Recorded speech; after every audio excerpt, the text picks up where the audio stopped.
dia, Rek. Ya. Siapkan mental. Ayo, yuk. Assalamualaikum warahmatullahi wabarakatuh. Om Swastiastu, Namo Buddhaya, Salam Kebajikan, Rahayu. Perkenalkan kami dari kelompok 6 Fakultas Hukum Universitas 17 Agustus 1945. Di sini kami akan membahas tentang Tetras Politika sebagai tugas ETS Hukum Tata Negara dengan dosen pengampu yaitu Dr. Tommy Michael SHMH. Kelompok kami terdiri dari 6 orang, yaitu ada Muhammad Rizal Kamji dengan NIM 020, Sagita Dwi Priyanti dengan NIM 036, Ahmad Raffi Hadi dengan NIM 052, Ahmad Reza dengan NIM 102, Dinda Angela dengan NIM 124, dan Rizky Viola dengan NIM 196. Next slide.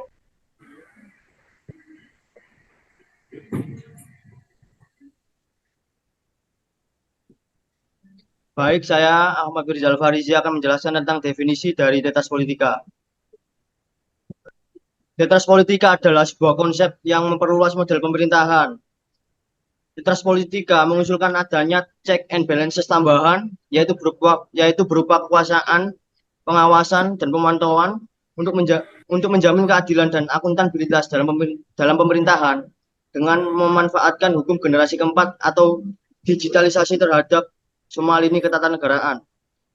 Lebih lanjut, mengenai pengertian Tetras Politika, baik secara umum maupun khusus, hingga saat ini belum dapat disimpulkan. Namun setelah kami baca dan pelajari dari jurnal yang berjudul From Trias to Tetras Politika, The Need for Additional Check and Balances, karya dari Richard D. Mulder dan Albert Meyer. Sedikit kami simpulkan bahwa Tetras berarti 4, dan politika berarti politik atau pemerintahan. Tetras Politika merupakan suatu bentuk kebijakan pemerintah atau politik yang perlu adanya check and balances tambahan dari konsep trias politika yang dinilai gagal dalam memenuhi janjinya untuk melakukan pengawasan terhadap penerapan hukum dan dinilai lalai dalam menjalankan tugasnya itu.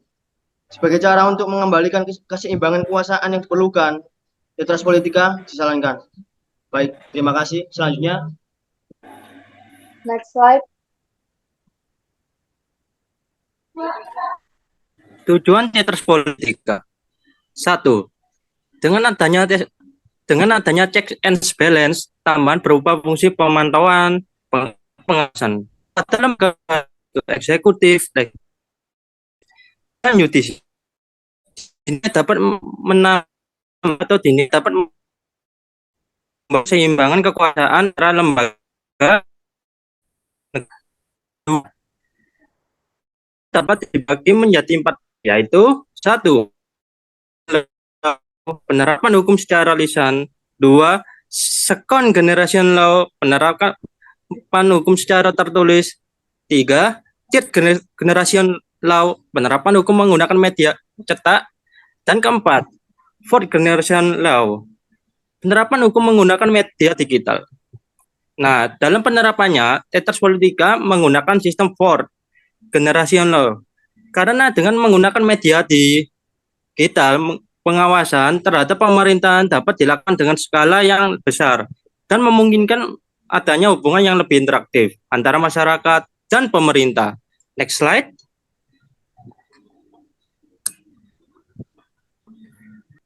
Next slide, Mas Firza.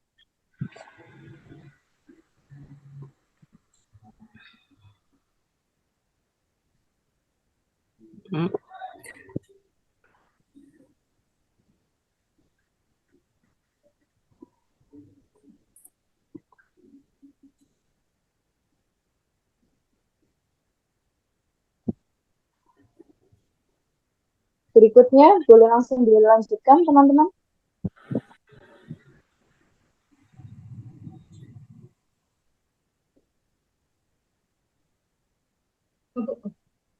Baik, selanjutnya from trias to tetras. Dalam perkembangannya, dari trias menuju tetras dengan pemanfaatan sistem digitalisasi sedikit banyak menimbulkan dampak. Antara lain, yang pertama ada dampak positif. Yang berdampak positif mencegah adanya penyalahgunaan kekuasaan oleh cabang-cabang kekuasaan negara.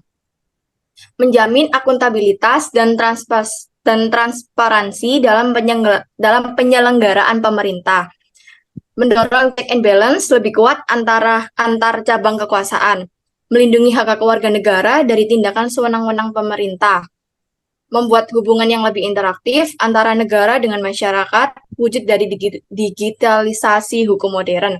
Dan yang terakhir, dari dampak positif yaitu meningkatkan kualitas kebijakan dan keputusan yang diambil pemerintah. Selain ada dampak positif, yaitu ada dampak negatif. Yang pertama, potensi terjadinya konflik dan ketegangan antara cabang kekuasaan dan lembaga pemantauan. Yang kedua, adanya kemungkinan potensi penyalahgunaan wewenang oleh lembaga pengawas. Potensi terjadinya political gridlock akibat adanya check and balance tambahan. Dan yang terakhir, membutuhkan sumber daya yang besar untuk menjalankan fungsi pengawasan dengan sistem pengawasan digital. Secara keseluruhan, lembaga pengawasan memiliki peran penting dalam menjaga keseimbangan kekuasaan dan mencegah terjadinya penyalahgunaan kekuasaan. Namun, harus dikelola dengan baik dan dengan dasar hukum yang kuat dan jelas agar dampak negatifnya dapat diminimalisir. Next slide. Oke, next slide, Mas Firza.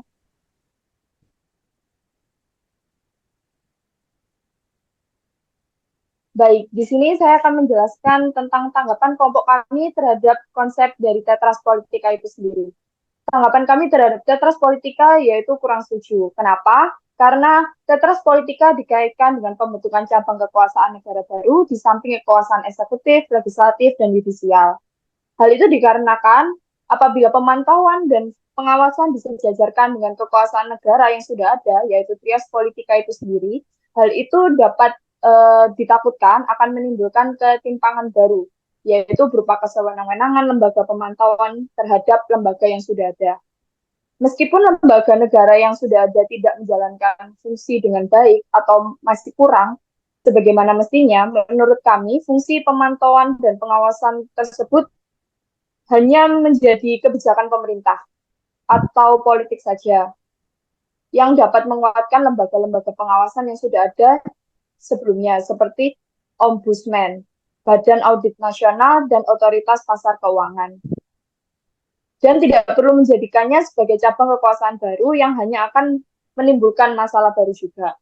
Selain itu, dalam konsep Tetras Politika, keterlibatan sistem hukum digital sangat diperlukan di era modernisasi saat ini, dalam ruang lingkup ketatanegaraan ataupun pemerintahan. Hal tersebut dapat mempermudah segala akses, baik bagi para pejabat negara ataupun alat-alat dari ketatanegaraan itu sendiri. Bagi masyarakat pun untuk mengawal berjalannya pemerintahan.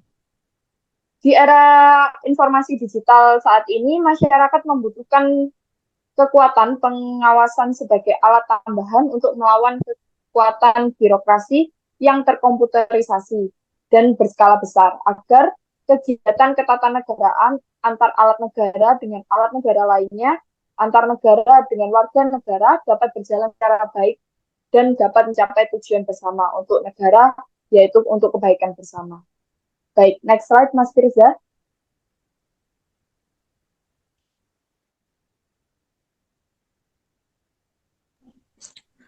Oke, untuk selanjutnya saya akan menjelaskan tentang kaitan Tetras Politika dengan ketatanegaraan Indonesia saat ini.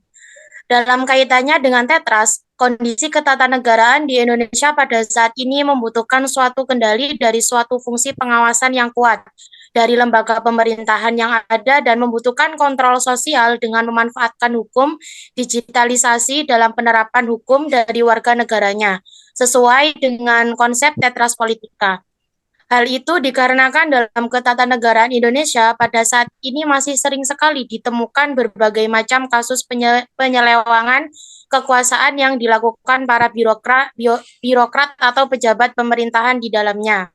Penyelewangan itu antara lain yang pertama korupsi, kolusi, dan nepotisme, yang selanjutnya sering terjadi adanya miskoordinasi antara lembaga negara ataupun antara hubungan pemerintahan pusat dan pemerintah daerah. Selanjutnya sering terjadi tumpang tindih kekuasaan antar lembaga negara Yang selanjutnya, pengawasan dari masyarakat yang lemah, dan yang terakhir adalah pelayanan publik serta pemenuhan kepada hak-hak warga negaranya yang masih kurang optimal. Next slide, Mas. Next slide, Mas Firza.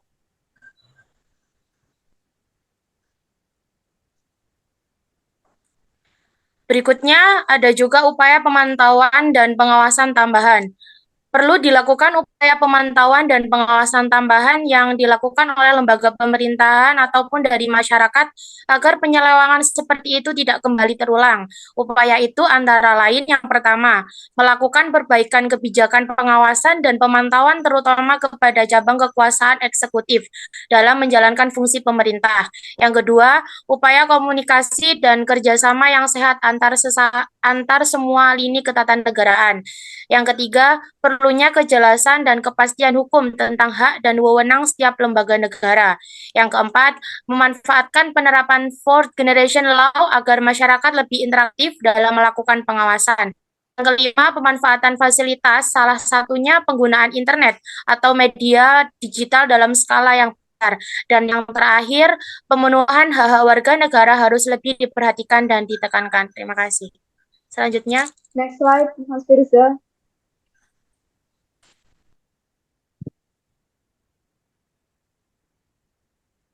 Kritik dan dukungan terhadap konsep Tetras Politika. Kritik dari kelompok kami adalah lembaga pengawasan atau pemantauan seringkali disalahgunakan untuk kepentingan politik, sehingga pengawasan yang dilakukan menjadi tidak objektif dan tidak independen. Untuk itu, menjamin independensi lembaga pengawasan pemantauan agar dapat melakukan fungsi dan sebagaimana mestinya. Lembaga pengawasan juga dapat berperan penting dalam mencegah penyalahgunaan kekuasaan oleh cabang-cabang kekuasaan negara sehingga menjaga akuntabilitas dan transparansi pemerintahan negara. Nah, masalah Tetras Politika, trias itu kan tiga, legislatif, eksekutif, yudisial. Kalau Tetras menurut saya itu, kalau di Indonesia itu ombudsman. Ombudsman itu bermula dari Swedia tahun 1809. Dan di Indonesia keberadaannya pada 20 Maret tahun 2000 itu disahkan jadi lembaga ombudsman. Sampai saat ini masih berjalan. Nah, ombudsman itu meliputi media, pengacara, dan lain-lain yang tujuannya adalah mendukung tata pemerintahan yang baik dengan menerima laporan atau keluhan dari warga negara atau penduduk Indonesia terkait dugaan pengendalian kecurangan oleh otoritas negara. Kayak gitu. Jadi Tetras itu kalau di Indonesia menurut saya ombudsman ini. Gimana tanggapan teman-teman?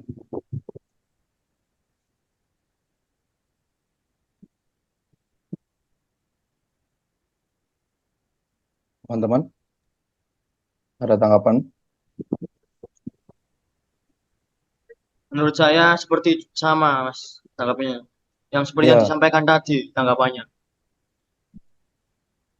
Mungkin yang lain bisa menambahkan atau enggak apa-apa bisa di-close. karena ombudsman itu sudah meliputi semuanya dan dia eh, lembaga yang tergolong netral, tidak mengikuti eksekutif, legislatif, dan juga yudisial. Maupun yudisial, betul. Ya, Ya, baik. Saya kira semuanya sudah setuju ya, teman-teman. Ya, setuju. Ya, setuju. Oke, baik. Kalau begitu, saya akan menutup pemaparan materi kita pada hari ini. Terima kasih untuk teman-teman dari kelompok 6 yang sudah memaparkan materinya hari ini. Jika ada salah kata, mohon maaf. Sekian dan terima kasih.